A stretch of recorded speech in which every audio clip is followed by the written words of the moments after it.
Hello everyone, welcome to Knowledge Mall. तो आज के डेली करंट अफेयर्स की सीरीज में हम लोग देखेंगे 18 जनवरी 2023 के करंट अफेयर्स को।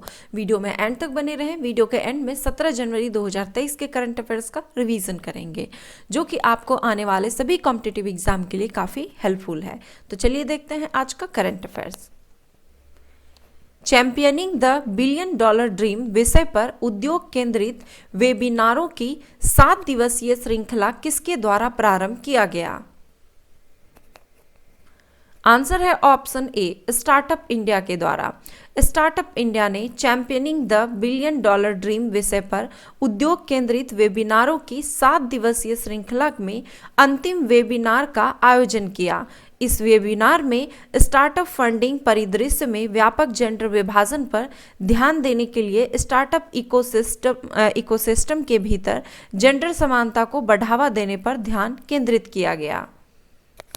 प्रधानमंत्री श्री नरेंद्र मोदी 18 जनवरी 2023 को कहां सांसद खेल महाकुंभ 2022-23 के दूसरे चरण का उद्घाटन करेंगे?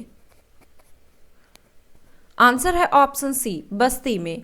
प्रधानमंत्री श्री नरेंद्र मोदी 18 जनवरी 2023 को उत्तर प्रदेश के बस्ती जिले में आयोजित किए जा रहे सांसद खेल महाकुंभ 2022-23 के दूसरे चरण का उद्घाटन करेंगे। खेल महाकुंभ के पहले चरण का आयोजन 10 से 16 दिसंबर 2022 के दौरान किया गया था। इस खेल महाकुंभ में कबड्डी, कुश्ती, बास्केटबॉल, फुटबॉल, हॉकी, शतरंज, कैरम, टेबल टेनिस इत्यादि खेलों का आयोजन किया जाता है। इसके अलावा निबंध लेखन, चित्रकला, रंगोली बनाना इत्यादि प्रतियोगिता का भी आयोजन किया जाता है। भारत किस देश के साथ मैत्री पाइपलाइन IBFPL के जरिए उस देश को डीजल की आपूर्ति करेगी? आंसर है ऑप्शन डी, बांग्लादेश। भारत बांग्लादेश मैत्री पाइपलाइन IBFPL इस वर्ष जून से परीक्षण आधार पर बांग्लादेश को डीजल की आपूर्ति शुरू करेगा। लगभग 131 किलोमीटर लंबे पाइपलाइन का निर्माण भारत से डीजल का आयात करने के लिए किया गया है। तालिबान ने निम्न में से किस देश के साथ पहला अंतर्राष्ट्रीय तेल समझौता करने जा रहा है? आंसर है ऑप्शन बी, चीन के साथ। अफगानिस्तान पर कब्जे के बाद आर्थिक दौर से गुजर रहे तालिबान सरकार चीन के साथ एक दीर्घकालीन समझौता करने जा रही है। तालिबान सरकार ने देश के उत्तर में तेल की ड्रिलिंग के लिए चीन के साथ समझौता करने जा रही है। यह पहला मौका होगा जब तालिबान इस तरह का कोई अंतर्राष्ट्रीय समझौता करेगा। निम्नलिखित में से कौन सा देश अपने 75वां स्वतंत्रता दिवस के अवसर पर भारत के पूर्व प्रधानमंत्री जवाहरलाल नेहरू के चित्र वाला एक स्मारक डाक टिकट जारी करने का फैसला किया है? आंसर है ऑप्शन ए, श्रीलंका। श्रीलंका 4 फरवरी को 75वें स्वतंत्रता दिवस मनाने जा रही है और इस मौके पर भारत के प्रधानमंत्री जवाहरलाल नेहरू के चित्र वाला एक स्मारक डाक टिकट जारी करने का फैसला किया है। गीता चंद्रन पर आधारित पुस्तक the A to Z plus of Geeta Chandran at Natya Vriksha है गीता चंद्रन का संबंध है? आंसर है ऑप्शन सी, नृत्यांगना। प्रसिद्ध नृत्यांगना पद्मश्री गीता चंद्रन के शिष्यों द्वारा पुस्तक the A to Z plus of Geeta Chandran at Natya Vriksha तैयार किया है। इसमें भरतनाट्यम को समृद्ध बनाने के लिए गुरु गीता चंद्रन की जुनून और उनके मिशन की झलक दिखाती है। ग्रामीण उद्यमी योजना का संबंध है? आंसर है ऑप्शन डी, जनजातीय समुदायों में उनके समावेशी और सतत विकास के कौशल प्रशिक्षण बढ़ाने हेतु। जनजातीय समुदायों के समावेशी और सतत विकास के लिए उनमें कौशल प्रशिक्षण बढ़ाने के उद्देश्य से ग्रामीण उद्यमी योजना शुरू की गई। केंद्रीय कौशल विकास और उद्यमिता तथा इलेक्ट्रॉनिक्स और IT राज्य मंत्री श्री राजीव चंद्रशेखर 18 जनवरी 2023 को झारखंड में ग्रामीण उद्यमी योजना के तीसरे चरण के तहत सफलतापूर्वक प्रशिक्षण पूरा कर चुकी 200 से अधिक जनजातीय महिलाओं के सम्मान समारोह में शामिल होंगे। वर्ल्ड इकोनॉमिक फोरम की 2023 की वार्षिक बैठक का थीम क्या है? आंसर है ऑप्शन बी, खंडित विश्व में सहयोग, cooperation in a fragmented world. विश्व आर्थिक मंच की 53वीं बैठक 16 जनवरी 2023 को स्विट्जरलैंड के दावोस में शुरू हुई। 20 जनवरी तक चलने वाली इस वर्ष की बैठक का जो विषय है वो है खंडित विश्व में सहयोग, यानी कि cooperation in a fragmented world. बैठक में रूस यूक्रेन संकट, वैश्विक मुद्रास्फीति और जलवायु परिवर्तन जैसे मुद्दों और उनके समाधान पर चर्चा होगी। भारतीय जनता पार्टी के राष्ट्रीय अध्यक्ष के रूप में किसका कार्यकाल जून 2024 तक बढ़ाया गया है? आंसर है ऑप्शन सी, जेपी नड्डा का। भारतीय जनता पार्टी के राष्ट्रीय अध्यक्ष के रूप में जेपी नड्डा का कार्यकाल जून 2024 तक बढ़ा दिया गया है।